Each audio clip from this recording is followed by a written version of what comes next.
Artificial intelligence is transforming the way businesses operate. But for many organizations, the biggest challenge isn't the technology itself. It's adapting people, processes, and culture to make the most of it. Joining us today is Denis Romanovskiy, Chief AI Officer at SOFTSWISS.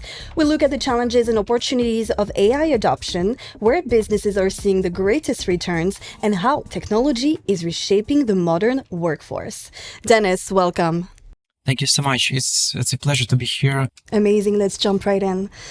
You've described the biggest challenge with AI to be organizational adaptation rather than the technology itself. So where do you see the biggest barriers for companies who want to introduce AI adoption in their daily basis operations? You know, it's like, it's not like you have a single barrier. It's like you have a single barrier, then you have another one, then another one. Yeah. If you get back like 6 months, the main barrier was that people were afraid of AI. Yeah. And they didn't trust it, and it hallucinated a lot, and we didn't have any methodology how to overcome it. The models were not that good. Yeah.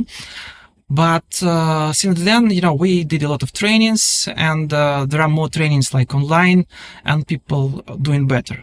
But these days, actually people started to use AI a lot, and they sort of automated some things here, there. They made, better artifacts like these presentations, like PDFs, like whatever kind of documents. They automated their flows with content, with even some, business processes. But I see that we are stuck now in teams. So we all use AI well for individual work. But when you need AI in a team, it's absolutely different story. How do you pass this, AI instructions and artifacts between different roles in the team? And if you have a cross-functional team, there are expectations between the role, how they communicate together. And now, because we don't have this kind of, methodology or whatever, this is where very often AI stacks and AI adoption stacks.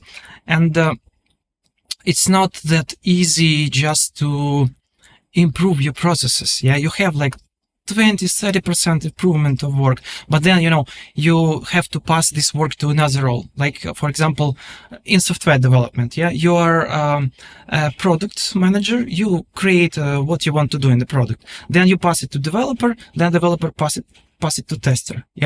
And because we don't have like a common approach how to do it with AI, this work stuck. And we cannot like speed it up like 3 times, 5 times, 10 times faster, because then we need to get back, let the other role to review the work, and understand the results. And actually, there are already like approaches how to do it, but we again need to train people. People should choose the best tools for that and implement. So. These days, we need to train people to use AI tools. We need to train them to use tools like Git, GitHub, GitLab, and they just have to pass instructions. They should oversee instructions of AI agents and run these AI agents together, monitor them together, and understand how can they improve it.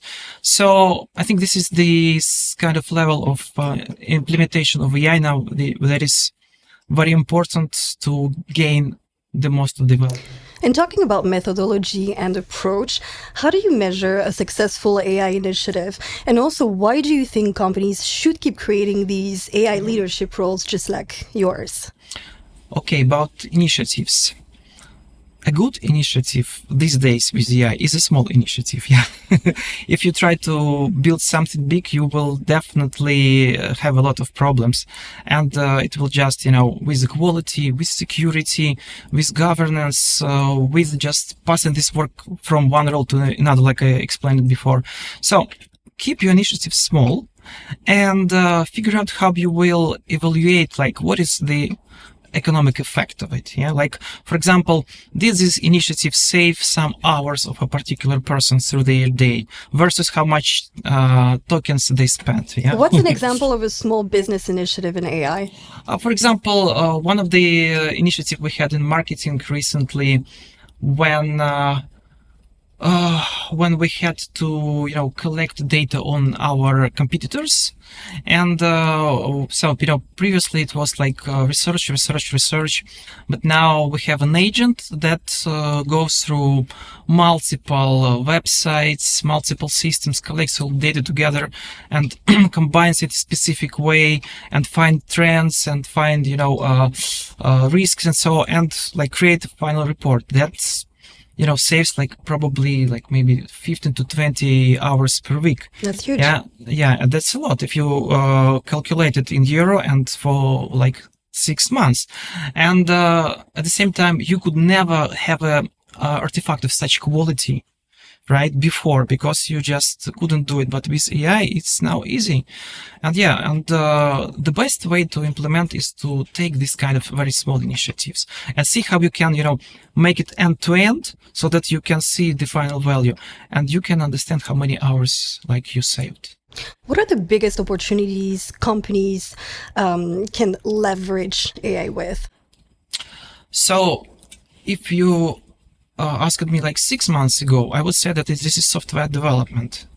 But I would say that many companies already did that, and we did that. Yeah, and all the engineers, they use AI a lot, and most of the roles. Like I said before, the problem is now to make this cross-functionality work better, so that we can achieve like not 20-50% improvement, but x5, x10. Yeah. But these days, I think we're already close to business process automation, and it's real. And we don't need like these very expensive tools like in past, like this robotic stuff. No, we just can take tools like Claude, like Codex, and they can remember what exactly you did, yeah, and then they can script it and let you automate quite sophisticated processes. For example, we had some processes where we had to automate like review of hundreds of PDF documents like on regular basis and compare them versus some other data. And in past it was like months of work. Now it's like hours. Yeah, so I think this kind of automation, this is the next step where everybody can get most of the value.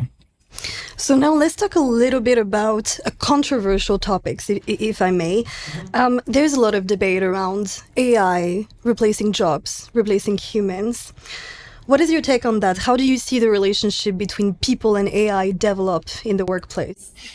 Right. My opinion, I don't believe that it will happen. Why some large companies do that? Because they want more resources for AI compute. Yeah.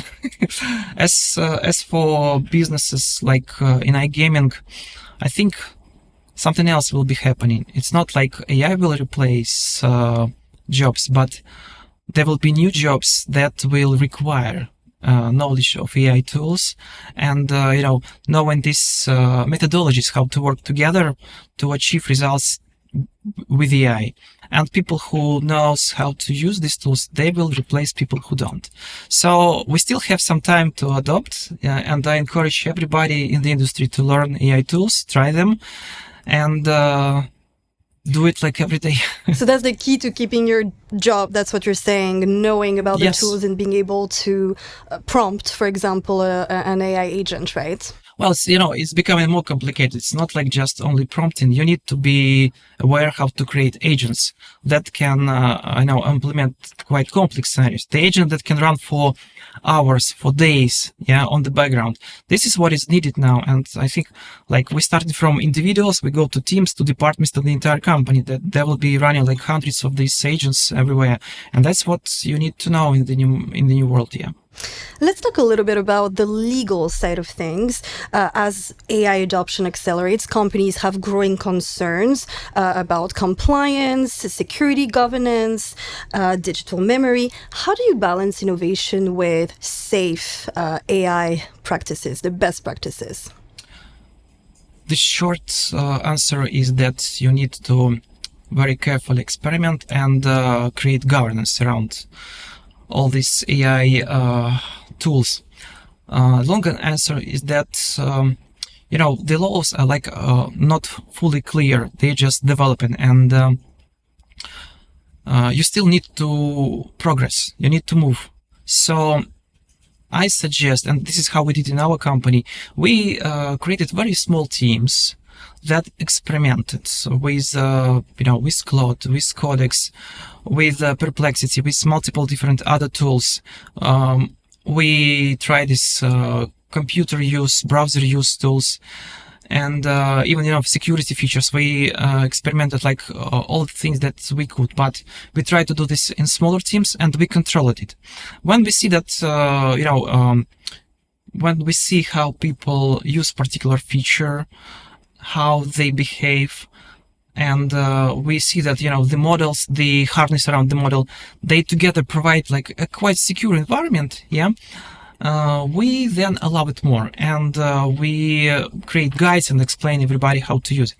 So basically, you start small with experiments, you oversee it, you have a leader who tries to see how it generally happens in the company, and collect some statistics, discuss this with security, discuss it with legal, with HR, and create common guides, explain it to everybody, answer millions of questions, and people start slowly to take it over and do it in proper way. And we're talking about it earlier. It keeps changing from week to week. Yes.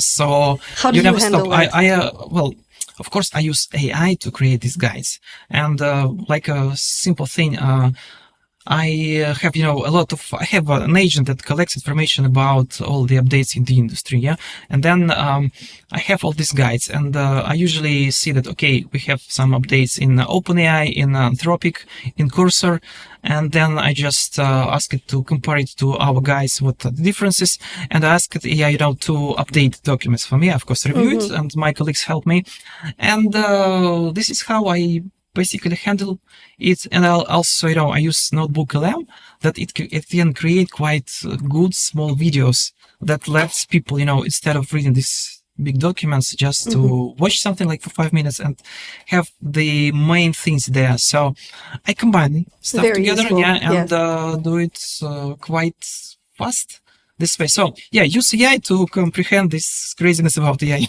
Yes. Well, before we end our conversation, I want to ask you about SOFTSWISS' latest big tech project, actually. It's the Tech Raise Summit. Can you tell us a little bit more about it, and what do you hope participants will take away from the event? All right. So Technical Race is the technical event. We didn't have that many technical events in iGaming. But if you look at, and the iGaming companies, they are crazy on tech. A lot of our work, it depends on technology, how, how strong it is, how stable, and how stable it is, and how quickly we adopt the innovations. And we never share it, our knowledge, our skills, our methodologies, and I think this is a good place to start doing that. So it will be a place for gaming companies, for technical vendors. They will be coming there together. We will be having an open conversation. What kind of conversations can participants expect? Oh, for example, the vendors will explain the new tech and how it was used in some particular gaming companies, how it can be reused. We will be telling how we overcome our technical issues of scaling for such big business that we have. There will be some, particular cases. There will be some innovation cases. People will be sharing their problems, maybe even some cups, yeah, let's say. So whatever Whatever can help whatever can help, other yeah, to businesses. sharing knowledge like on tech, how hard it's to implement it, and this is what people want. They want to see how other overcome the problems. This is the most valuable knowledge that you can't get from books, from articles, just by communicating to other people. And we have a lot, it's like on business side, we need more of that on technical side. Well, thank you very much, and we're looking forward to it. Denis Romanovskiy, you're the AI Chief Officer at SoftSWISS. Thank you again for being here with us today. Thank you so much. Thank you so much.